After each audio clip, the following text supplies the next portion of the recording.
Bom, a gente continua, como eu disse, acompanhando a condição lá no Rio Grande do Sul. Falei mais cedo com a Manfredini, perguntei, chove por aí? Ela disse assim, nenhuma gota.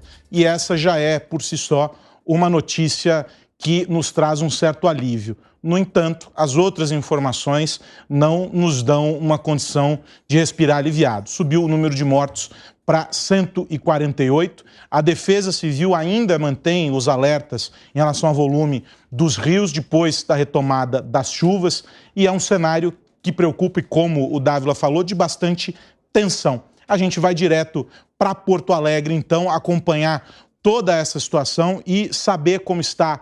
Primeiro, o nível. O frio eu já sei que está pelo casaco pesado que a Manfredini está usando. E o vento também deve estar cortando por lá. Mas eu quero saber, Bia, a respeito do nível dos rios, que era o que nos chamava bastante atenção ontem. Qual é a condição por aí? Boa tarde para você.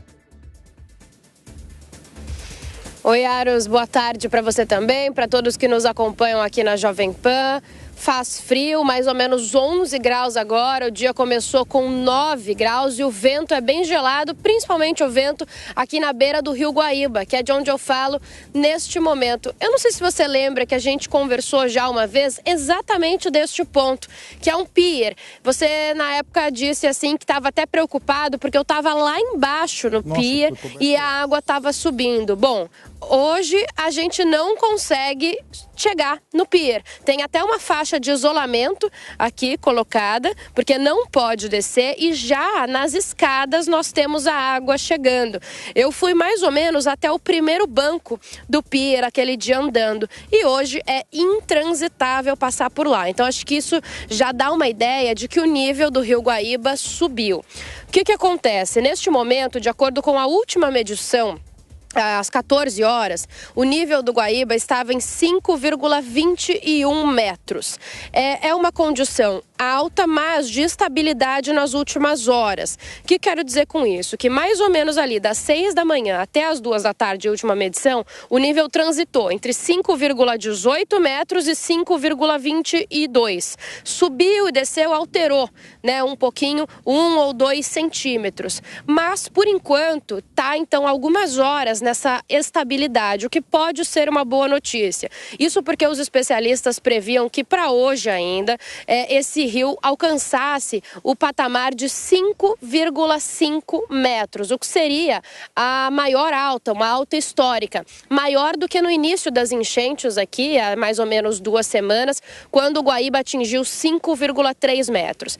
Mas, mesmo assim, na semana passada eu falava com vocês dali de baixo, isso porque depois do pico de 2 semanas atrás, o rio começou a descer, chegou a 4,57 metros e agora então voltou a subir. A gente espera que essa estabilidade das últimas horas permaneça, mas mesmo assim a gente tem um cenário de alta, né, dessa água. A água em elevação, nível do Rio Guaíba subindo, tanto que os bairros aqui na região, a orientação da Prefeitura de Porto Alegre é que quem teve a casa atingida não pode voltar, porque a água subiu mais e pode subir ainda mais até o fim do dia. A árvore ali atrás de mim, olha, submersa. Então o cenário hoje realmente mostra que a gente tem uma cheia não só do Rio Guaíba, mas Rio dos Sinos, por exemplo. Ontem nós percorremos diversas cidades que ficam ali ao redor do Rio dos Sinos. Então essa é a situação neste momento por aqui. Lembrando que a gente deu uma informação mais cedo interessante, que a Prefeitura aqui de Porto Alegre já pelo menos pensa inicialmente, internamente, num plano para colocar as pessoas numa espécie de outra cidade, algumas pessoas de bairros mais afetados. Eles não deram mais informações, mas dizem que isso é discutido sim, porque quando essa água toda baixar, o que ainda não tem previsão de acontecer, tem gente que não vai ter nem a estrutura da casa mais. A correnteza está bem forte, lá atrás a gente vê 2 pedaços de árvore aparentemente andando em alguma velocidade boa aí, tem bastante vento por aqui, mas céu bem azul e sem chuva, Aros. Ô Bia, deixa eu aproveitar e perguntar para você o seguinte, você caminhou por ele, inclusive, por uma daquelas rotas, a gente está vendo a imagem agora dos troncos que você mencionava, boiando aí, flutuando numa velocidade considerável, de fato, mostrando a força da correnteza e não é para menos porque a ventania está forte, a gente pode ver, inclusive, pelo movimento aí dos galhos das árvores, o vento bem forte por aí. Mas eu dizia, Bia, a respeito desses corredores, né, ficaram chamados de corredores humanitários e que foram abertos pela prefeitura, pelas autoridades, para fazer com que o fluxo fosse mantido, sobretudo para a chegada de ajuda. Eu imagino que com essa cheia deva ter algo sido modificado nesse processo. Como tem sido o trabalho para fazer chegar esse auxílio até as regiões que precisam? Tudo desembocava em algum ponto aí de Porto Alegre para depois seguir para as regiões mais afastadas, região metropolitana e adjacências. Qual é a perspectiva de ampliação disso e o que foi feito com o que já estava sendo construído em função da nova alta do rio, da cheia do rio?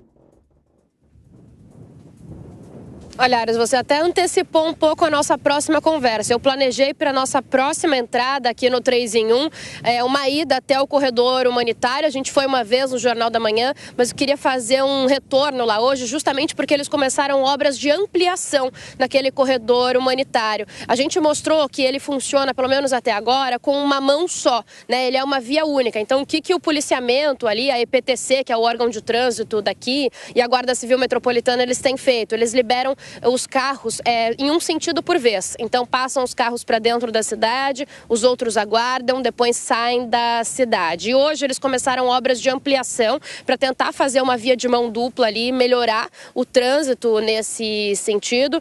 E a gente vai checar a situação do rio, quanto que subiu ali na região central. A última vez que eu olhei hoje, os carros estavam conseguindo passar ali com alguma normalidade. Então me parece que o corredor humanitário segue funcionando, segue transitando. No primeiro dia de funcionamento, cerca de 2.500 veículos passaram por ali e a expectativa então é de aumentar esse número a partir aí da finalização das obras de ampliação que começaram por agora. Ares, a gente vai lá conferir e vai mostrar, vamos tentar andar ali no corredor humanitário mais uma vez para mostrar para vocês ao vivo. Então é isso, eu fui afoito, me antecipei à informação que a Bia estava apurando, mas ela vai trazer daqui a pouquinho na próxima entrada dela aqui no 3 em 1, as imagens de lá e a informação atualizada para a gente saber qual é a situação, porque essa, enfim, é a grande angústia, né, desses que estão nessas regiões, é justamente a chegada do auxílio, do alimento, água, enfim, tudo que está roupa, tudo que está conseguindo ser levado até lá é por meio desses caminhos que foram construídos. Vou liberar você então, Bia, e você volta daqui a pouquinho, a Beatriz Manfredini volta daqui a pouquinho.